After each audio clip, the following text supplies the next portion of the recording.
The President of the United States and the General Secretary of the Communist Party of the Soviet Union signed the INF Treaty.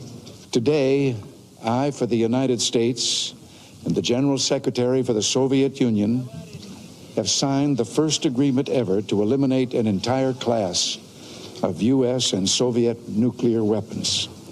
We have made history.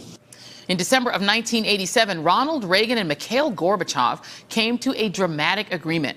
At the height of the Cold War, they agreed that the United States and the Soviet Union would eliminate all land-based missiles with ranges between a few hundred and a few thousand miles. After the treaty was signed, more than 2,000 missiles were destroyed between the two countries. For over 30 years, the Intermediate Range Nuclear Forces Treaty, or INF, has served as a check on ambitions of the two largest nuclear powers on Earth, until today, when Secretary of State Mike Pompeo announced that the Trump administration is suspending the treaty, effective tomorrow. In 6 months, if they don't find that Russia has come into compliance with the terms of the INF, they will terminate the treaty altogether. The president managed to put a positive spin on the whole affair, saying, quote, "We stand ready to engage with Russia on arms control negotiations that meet these criteria. And importantly, once that's done, develop perhaps for the first time ever, an outstanding relationship on economic, trade, political, and military levels. This would be a fantastic thing for Russia and the United States and would also be great for the world," unquote. European allies are understandably very, very nervous. After all, the missiles regulated out of existence by the treaty could reach Europe within minutes from Russia. Now, it's widely acknowledged that Russia is violating the terms of the treaty, and it was the Obama administration who first confronted Putin about missile tests back in 2014. But it's the response to that violation where things get more complicated. I mean, why not work harder to get Russia back into compliance rather than issue ultimatums? Who will benefit most from the demise of the treaty? And are we headed for a new arms race? Joe Cirincione, a nuclear weapons policy expert and the president of the Plowshares Fund, argued today in an op-ed in the Washington Post that, quote, "When someone breaks the law, the answer is not to repeal the law.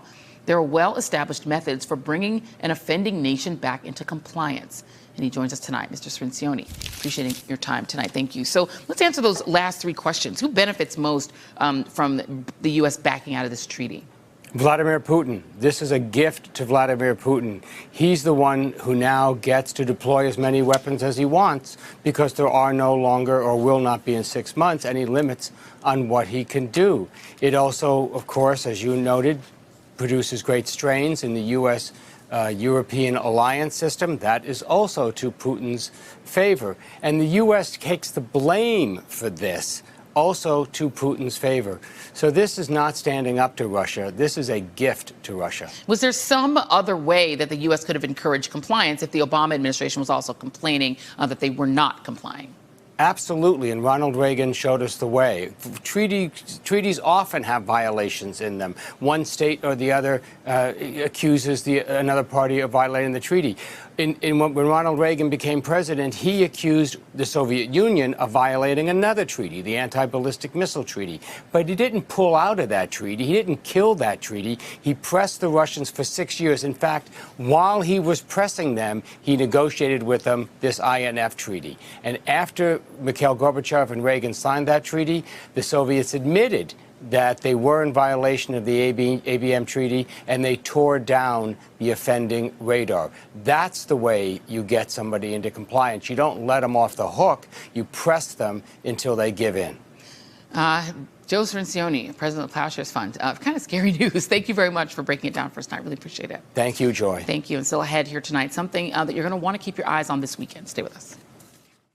Hey there, I'm Chris Hayes from MSNBC. Thanks for watching MSNBC on YouTube. If you want to keep up to date with the videos we're putting out, you can click subscribe just below me or click over on this list to see lots of other great videos.